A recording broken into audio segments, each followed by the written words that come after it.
Sa mag-asawa, may mga problema na susubok sa kanilang pagsasama. Para siya nagtayo ng makapal na pader sa pagitan namin. Hanap ka kaya muna ng sub. Sa oras ng kahinaan, may isang taong dadamay sa kanya. Kanino yan? Akin. Nalungkot ka lang kaya ka nagkamali. Kahit hindi mo hingin, pinatawad na kita. Welcome to the family. Para sa isang padre de pamilya, walang una, walang pangalawa. Ang gusto ko, makasama lahat ng mahalaga sa buhay ko. Lahat pantay-pantay. Ito na naman. Bago naman po yung present namin ngayon, Auntie Lucy. Madam, never auntie. Kakasabik na sabik ka na sa asawa ko. Kung nagpunta ka lang dito para bastusin ako, Tuduraan kita kung gusto ko dahil kaya ko. Hoy! Hoy! Cellphone ko yan! Magdanakaw! Tulak! Sino yung napakabayani? Parang Chinese na Clark Kent. Superman? Everyone, meet David Chow, my boyfriend. Tinatawagan ko siya, hindi siya sumasagot. Eh, kasama pala kayo. O baka naman sinundan mo siya doon. Do you like David? Are you pregnant? Kung kayo ni Dana, kayo. Siguro pinilit lang niya tanggapin yung sitwasyon dahil mahal ka niya. Ngunit isang trahedya ang wawasak sa kanila.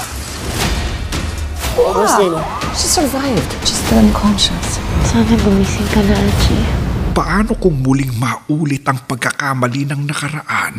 Kapag ako nagmahal na maling pag-ibig, papatayin ko yung feelings na yun. may gusto ka ba kay David? Patuloy ako nagmamahal sa maling tao.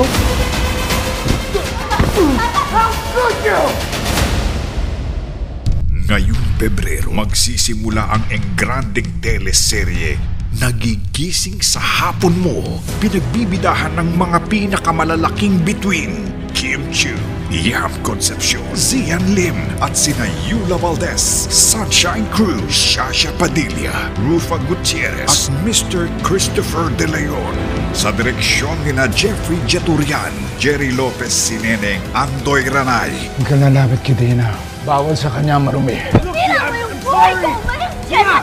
Shut up! I thought I raised you well. Buhay pa ang asawa mo, David. Unfair ka, Adam! Magkapatid sila! Kapatid yung nakarata! Ang trinaydor niya! Manang-mana sa'yo yung anak mo. Tama na! Nakikipag-aligan ka na asawa ng kapatid mo! Hindi nang uhusga ang pusong nagmamahal. I will never forgive you for what you have done to me! Hindi na ako maniniwala sa'yo! You just have to love thy woman. Love Thy Woman.